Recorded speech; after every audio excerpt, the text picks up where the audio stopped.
Hi, it's Lori from Coast to Coast Craft Girls coming to you from the West Coast. Today I wanted to share another card, a little 5x7 Christmas card I made with you, or for you. It's just a really cute little kind of cut through snowflake card with a little scene behind. Now I actually put it, raised up on foam, and this is all on the front. You could cut this and then stamp this on the inside of the card if you wanted to.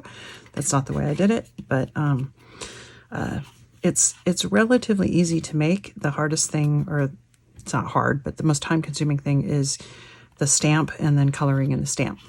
But it's pretty easy. So let me show you how it's made. So we start with, I've got a 5x7 card, and I just cut a little blue mirror card matte layer. And as you know, I always get my cardstock when I use the good cardstock. So I did in this case. So I basically cut my, this is just about 4 7/8 by 6 7/8. So it's about 1/8 of an inch down. And then I cut it on my paper trimmer at 1/2 inch because I know I'm going to do like a 1/4 inch layer. So that gives me plenty of overlap room, but not too much, and it still leaves me with a really nice size piece of card on the center to use for some other project. So I'll put my layer on there. Now if you were going to cut an aperture in the front, you'd want to put the next layer of card on your front before you cut your aperture, but I'm not going to do that. So I'll show you what I did. So I took 2 pieces of white card that are 4 3/4 by 6 3/4, and I'm going to cut my aperture in the first one, and then I'm going to put my stamp. And this is I took that part stamp off, but this is a stamp from Crafter's Companion. A couple years ago they did a set where they had like a window die, a door die, and some branches dies, where they were cut in emboss folders, and then they had stamps that went behind them. And I think I used them together the year that I got them, but ever since then I just like the stamps and the dies. So I'm going to go ahead and cut my aperture in the front, and then I'll show you how to align the stamp. Now I used from this die from the Glittering Snowflake. It's called Frosted Window, and it's from Crafter's Companion Glittering Snowflake Collection. And all I'm going to do is kind of put it off the edge a little bit. And the way I did it is just kind of sort of in the middle. And I put it so that, I mean, you can have it however you want, but I just put it so these little edges were kind of at the same spot.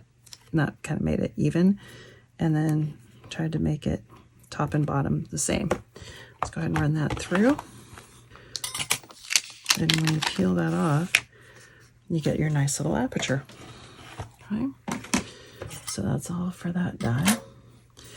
Then I'm going to run this through with my embossing folder, and I just used this Snowflake embossing folder from Crafter's Companion. And you just kind of center it up, and you want to emboss after you cut, because if you emboss before you cut, then it will smash the embossing when you run it through your die cutting machine. That embossed really nicely. And then to just bring out that embossing, what I did is I took my Harmony Water Reactive, this is Polar Blue from the Frosty and Bright collection, and I'm just going to put a little bit of color, not a lot, but just tickle that top so that it highlights the snowflakes, kind of brings out the embossing. I'm going to put a little bit heavier ink right around my aperture, because that'll help my piece in the back stand out a little bit more. Now I'm going to bring my stamping platform in. And this is my new Sizzix stamping platform.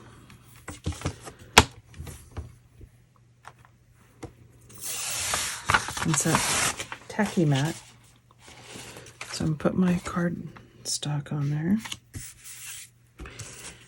And then I'm going to arrange my stamp, and I'm just going to kind of set it on there, and then I'm going to put this on. It's exactly the same size. So I can line it up and then use, while it's on there, line up my stamp where I want it. So about there, I think. Okay, and then pull that side off, pick up the stamp, and I'm going to ink it with my Finesse alcohol proof Noir Black.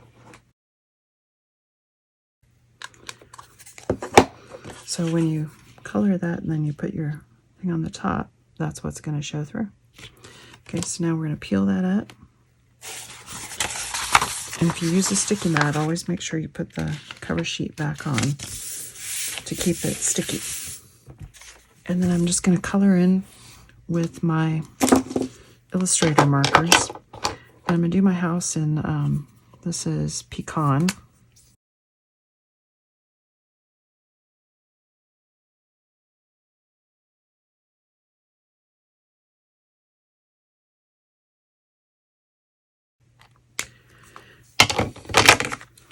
And after that, all I did was I took the Harmony Water Reactive Baby Blue,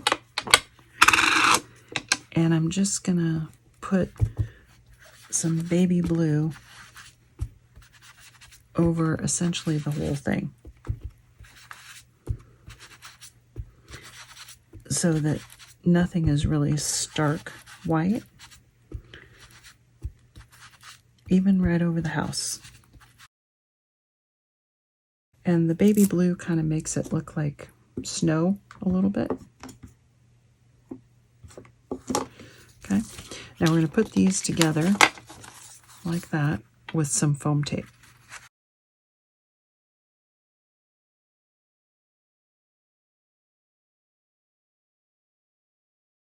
And these are exactly the same size, so I can just do it like this to get them all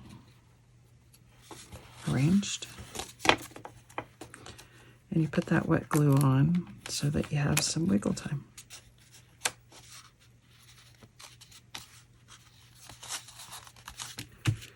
Once you get it, press it down. And then we're going to put that on the card. I've got my sentiment. I just cut out of some blue mirror card along with a few little snowflakes. And I'm going to put my sentiment on first, and then I'll put my snowflakes around it. On the first one, on this one, I made the mistake of putting the snowflakes on first, and then I couldn't find room to put my sentiment on. I had to kind of squeeze it in there. So on this one, I remembered to put, I was trying to remember to put my sentiment on first, and then I'll put my snowflakes around it.